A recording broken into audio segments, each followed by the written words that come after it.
Hacia el año 130 nace en Pérgamo quien después de Hipócrates sería el más grande médico de la antigüedad, con estudios y observaciones que fueron aplicados en la medicina durante 1400 años.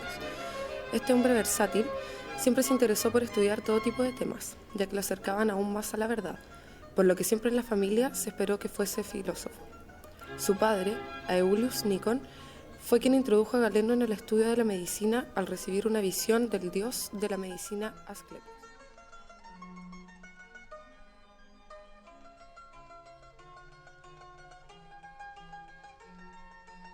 Cuando mi padre me introdujo a la filosofía, recibió a través de ciertos sueños clarividentes la orden de instruirme también en la medicina, pero no como una enseñanza a modo de pasatiempo.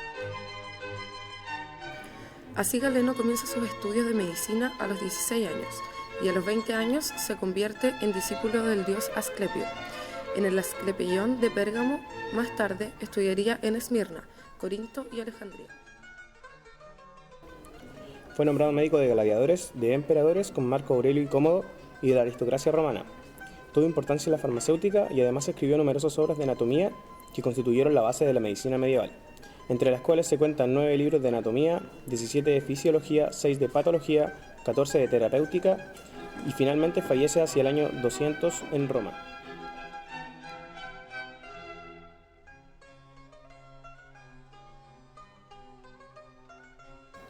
En el siglo IX la biblioteca del monasterio de San Galeno tenía 6 obras de medicina y 1000 de teología. Los textos médicos escritos en latín eran en su mayoría fragmentos simplificados o resúmenes de las grandes obras griegas y tenían un marcado carácter práctico. Galeno, conocido a través de comentaristas, era la autoridad indiscutida de aquel entonces. Así de sus obras se dedujo la tesis del pus laudabilis, según la cual el pus era un producto natural que favorecía la curación de las heridas. Esta tesis hizo más difícil los progresos en el tratamiento de las heridas. En la Edad Media se produjo claramente el divorcio entre medicina y cirugía. La separación se había insinuado en la medicina alejandrina. Después contribuyeron a ahondarla el hecho de que Galeno, llegado a Roma, abandona la práctica quirúrgica y dijera que la cirugía solo era una forma de tratamiento. Así, el cirujano quedó subordinado al médico. Galeno es reconocido en estos tiempos porque sus obras e investigaciones son la base de la fisiología, pero más importante aún es el hecho de que fue el primer investigador experimental en medicina. La ciencia es fundamentada, tiene causas, consecuencias que se pueden apreciar y comprobar. Corto y hábil es el sendero de la especulación, pero no conduce a ninguna parte. Largo y penoso es el camino del experimento, pero no nos lleva a conocer la verdad.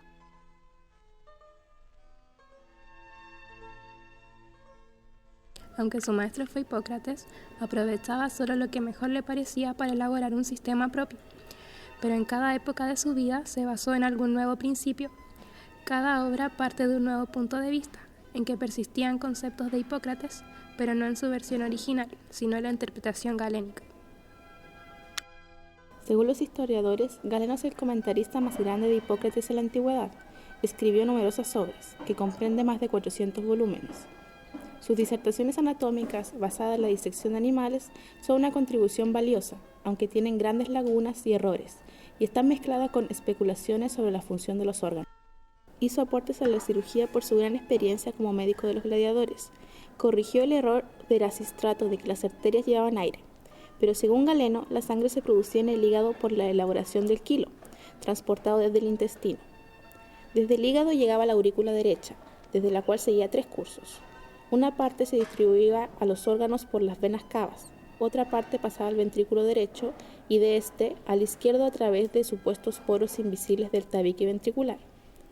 Otra parte llegaba a los pulmones pasando por el ventrículo derecho, desde los pulmones fluía aire hasta el corazón.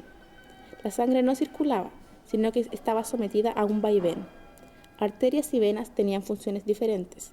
Las venas tenían sangre con sustancias nutritivas, las arterias sangre con espíritu vital, compuesto de sangre y aire.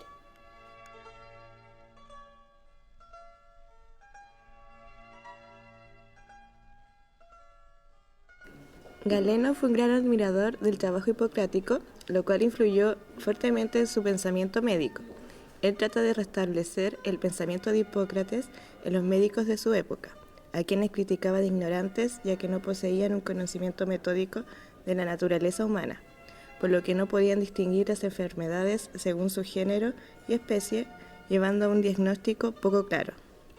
Además de la ignorancia, consideraba a los médicos de la época como corruptos, pues se habían entregado a la pereza y codicia, lo cual confundía su mente y voluntad. Según Galeno, un verdadero médico es compañero tanto de la moderación como de la verdad. Si bien es cierto, el pensamiento galénico tiene un fundamento hipocrático, hay variaciones entre ambos. Hipócrates ejercía una medicina centrada esencialmente en el enfermo, mientras que Galeno desplazaba su vista a las partes que componían el ser humano. Así he ejercido la práctica médica hasta volverme viejo, y nunca he fallado en el tratamiento o en el pronóstico a diferencia de otros muchos médicos famosísimos. Si ahora quiere alguien hacerse también famoso por sus hechos y no por simples palabras, no hace falta sino que aprenda sin esfuerzo lo que yo he encontrado durante toda mi vida de continuas investigaciones.